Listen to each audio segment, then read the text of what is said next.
Hello everyone, this is Mayank and welcome back to Edify you. आज हम लोग solve करेंगे नंबर सिस्टम का एक बहुत ही बढ़िया सवाल। ठीक है, एनटीपीसी सीबीटी 2 एग्जाम में अभी पूछा गया था और इसको हम सॉल्व करने के दो तरीके देखेंगे। ठीक है, एक बेसिक तरीका तो देखेंगे ही और साथ में हम देखेंगे क्या इसको हम किसी शॉर्ट अप्रोच के साथ सॉल्व कर पाएंगे। तो क्वेश्चन की तरफ आते हैं। क्वेश्चन कहता है कि let n be the least number which when divided by 15, 25, 35, 40 and 42 the remainder in each case is 1 and n is divisible by 271 2. What is the sum of digits of n? ठीक है, question कह रहा है कि n एक ऐसा सबसे छोटे से छोटा नंबर है जो कि जब हम 15, 25, 35, 40 और 42 से डिवाइड करते हैं तो रिमाइंडर एक बच रहा है हर केस में। और साथ ही बोल रहा है कि n जो है वो 271 से भी पूरा पूरा डिवाइड हो जाता है। तो n के सम ऑफ डिजिट्स आपको बताने हैं। ठीक है, तो पहले हम इसका बेसिक मेथड देखते हैं कैसे इसको हम सॉल्व करेंगे। ठीक है, अब यहां पे अगर आपसे बोला है कि छोटे से छोटा नंबर है तो n क्या हो सकता है। देखिए, इन सभी पांचों नंबर से वो डिवाइड होने के बाद एक रिमाइंडर छोड़ रहा है। तो सबसे पहले हम क्या करेंगे, इसको सॉल्व करने के लिए हम निकालेंगे एलसीएम ऑफ इन सभी नंबर्स का। 15, 25, 35, 40 और 42। ठीक है, और रिमाइंडर बच रहा है एक, तो +1। ठीक, अगर आपसे ये दूसरी कंडीशन नहीं देता, ये वाली कंडीशन की 271 से भी डिवाइड होता है, तो आपका आंसर ये हो जाता, बस खत्म। एन सबसे छोटे से छोटा नंबर जो कि इन सभी नंबरों से डिवाइड होने के बाद एक रिमाइंडर दे रहा है, तो इसको आप सॉल्व करते हैं, आपका आंसर आ जाता। अब लेकिन आपसे बोल दिया है कि वो 271 से भी डिवाइड होना चाहिए, तो उसके लिए यहां मुझे किसी एक वेरिएबल या किसी एक नंबर से मल्टीप्लाई करना होगा। सपोज मैं इसको के मान लेता हूं। ठीक है, अब ऐसा क्यों किया मैं अभी आपको बताता हूं आगे। अब सबसे पहले मुझे इन सभी का एलसीएम निकालना है। ठीक, अब इसको निकालने का क्या तरीका हो सकता है, जैसे 42 है, 42 को मैं लिख लेता हूं। सबसे पहले एलसीएम निकालते हैं। 42 को लिख लेता हूं क्योंकि सबसे बड़े से बड़ा नंबर है, इन सभी नंबर में सबसे बड़ा है। अब इसी का कोई एक मल्टीपल रहने वाला है। अब हम यहाँ एक एक करके सॉल्व करेंगे। जैसे 15 के अंदर मुझे पता है 3 × 5 होता है, तो 3 जो है वो 42 के अंदर भी छुपा है, 3 × 14। तो लेकिन ये 5 नहीं छुपा है, तो मुझे 5 से मल्टीप्लाई करना है। ठीक, अब 15 वाला पार्ट कंप्लीट हो गया। 25 के अंदर 2 5 है, जिसमें से एक 5 मैंने ऑलरेडी लिख लिया है, तो एक 5 बच गया, उसको भी मैं नोट कर लेता हूँ। ठीक है, 35 के अंदर क्या होता है 7 × 5, तो 42 के अंदर 7 छुपा है, 5 तो मुझे दिख ही रहा है, तो 35 का काम भी खत्म। 40 की बात करते हैं, 45 को हम लिख सकते हैं 8 × 5, तो एक 5 तो ऑलरेडी दिख ही रहा है, और 8 में से जो 8 बच गया उसमें से 2 जो है 42 के अंदर छुपा है, 4 बच गया। ठीक है, क्योंकि 42 आपका कितना होता है 21 × 2, तो 2 हो चुका है, 4 बच रहा है, तो 4 मैं नोट डाउन कर लेता हूँ, और 42 तो यार पहले से है, तो ये आपका एलसीएम आ जाएगा। ठीक, अब इसको मैं सॉल्व करता हूँ तो कितना हो जाएगा, 5 बजे 25 × 4 यानी 100, तो 4200 जो है वो मुझे एलसीएम मिल गया इसका। यानी कि जो नंबर है ये आपका नंबर क्या हो जाएगा, ये हो जाएगा 4200 के +1। ये वो नंबर है, छोटे से छोटा नंबर होगा जो कि आपका इन सभी नंबरों से डिवाइड होने के बाद एक रिमाइंडर दे देगा, और ये 271 से भी डिवाइड होगा। अब 271 वाले का रोल आएगा कैसे। अब क्वेश्चन में क्या बोला था, ये जो n है ये आपका 271 से पूरा पूरा डिवाइड हो जाता है। अब पूरा पूरा डिवाइड होने का क्या मतलब है कि जब हम इसको 271 से डिवाइड करेंगे तो हमको रिमाइंडर 0 मिलेगा। अब देखिए यहाँ 1 दिख रहा है मुझे, यानी एक रिमाइंडर तो बच गया। यानी कि यहाँ इस वाले टर्म को अगर मैं 271 से डिवाइड करता हूं तो रिमाइंडर मुझे -1 मिलेगा। -1 + 1 तभी मिलकर 0 बन जाता है।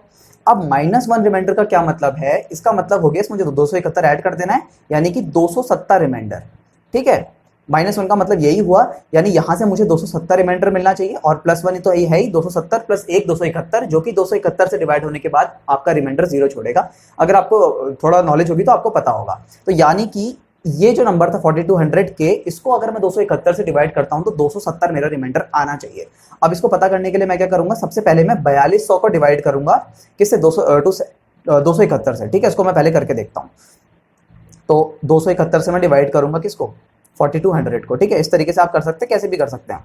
तो यहाँ 200 एक टाइम्स हो जाएगा 271, 29 49 और ये 1 आ जाएगा, और 5 बार कितना हो जाएगा 1355।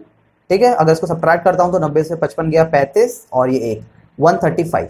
यानी कि अगर मैं खाली 4200 को डिवाइड करता हूँ 271 से, तो मुझे रिमाइंडर मिल रहा है 135। ठीक, लेकिन के भी बच रहा है, के भी तो बच रहा है ना। अब यहाँ के की मैं क्या लीस्ट वैल्यू लूंगा कि मुझे रिमाइंडर 270 मिल जाए, तो यार के की वैल्यू 1 लूंगा तो 135 ही आएगा। के की वैल्यू जैसे ही मैं 2 लेता हूं तो 135 × 2 270 मुझे मिल गया, यानी के की मुझे लीस्ट वैल्यू मिल गई 2।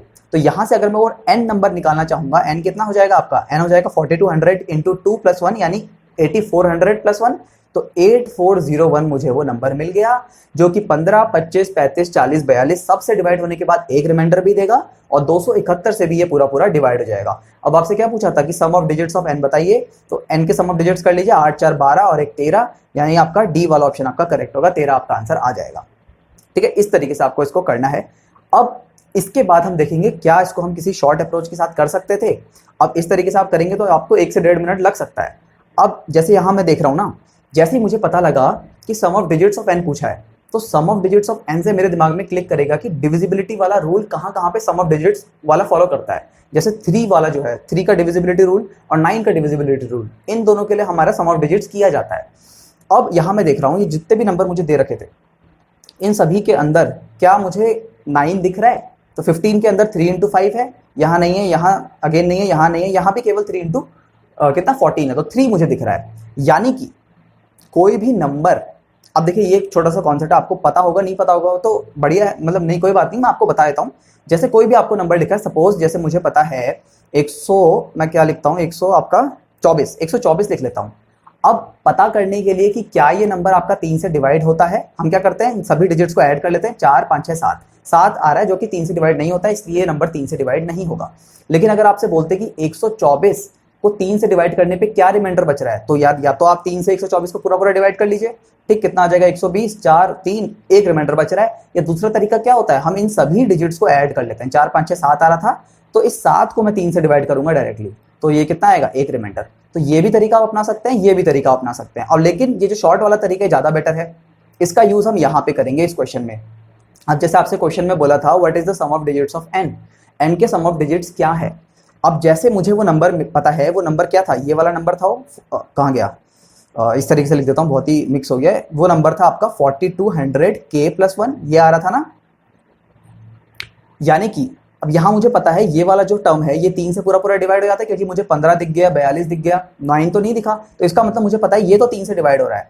तो इसका मतलब ये जो नंबर है ये आपका 3 से डिवाइड होने के बाद एक रिमाइंडर देगा। तो अगर वो नंबर 3 से डिवाइड होने के बाद एक रिमाइंडर देगा तो उसके सम ऑफ डिजिट्स भी 3 से डिवाइड होने के बाद एक रिमाइंडर देगा, जो कि मैंने आपको यहाँ समझा ही दिया। जैसे 124 था, वो 3 से डिवाइड होने के बाद एक रिमाइंडर दे रहा है, और इसके सम ऑफ डिजिट्स अगर मैं करता हूं तो 7 मुझे मिल रहा है, वो भी 3 से डिवाइड होने के बाद एक रिमाइंडर दे रहा है। तो डायरेक्टली यहां मैं क्या करूंगा, यहां मैं ऑप्शन से चेक करूंगा। जैसे 17 जो है वो 3 से डिवाइड होने का कितना रिमाइंडर दे रहा है, 2 रिमाइंडर दे रहा है, 15 बार टाइम्स होता है। वैसे 14 क्या है, 3 चौक 12, 2 रिमाइंडर दे रहा है। वैसे 18 क्या है, 18 पूरा पूरा डिवाइड हो जा रहा है। 13 क्या है, 13 3 से डिवाइड होने के बाद 3 चौक 12 और एक रिमाइंडर दे रहा है, तो आंसर मेरा 13 होगा।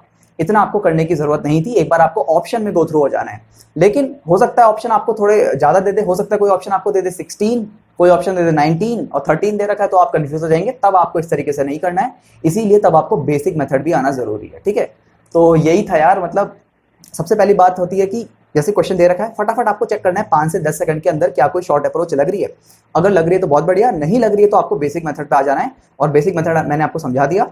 जैसे जो भी नंबर आपको बोला था कि इन सभी नंबर से डिवाइड होने के बाद एक रिमाइंडर देगा, तो वो नंबर कितना हो जाएगा, उन सभी का एलसीएम +1। अब दूसरी कंडीशन दे दी कि 271 से भी डिवाइड होना चाहिए, तो उसके लिए वो एग्जैक्ट सेम नंबर जरूरी नहीं है, मुझे के से मल्टीप्लाई करना पड़ेगा, और के कोई लीस्ट वैल्यू होगी जो मुझे फाइंड आउट करनी है। फाइंड आउट करने के लिए मैंने क्या किया, 271 से 4200 को डिवाइड कर दिया, वहां से मुझे 135 रिमाइंडर मिल गया। लेकिन मुझे मेरा रिमाइंडर आना चाहिए था 270 -1, जिसको हम 270 कहेंगे इस केस में। तो 135 आ रहा है, जब मैंने के की वैल्यू 1 ली, के की वैल्यू 2 लेते ही 270 रिमाइंडर आ गया, 270 + 1 271 हो गया, जो कि मुझे चाहिए था। तो वहां से मेरे को क्या मिल गया, के की वैल्यू 2, तो नंबर आ जाएगा 8401।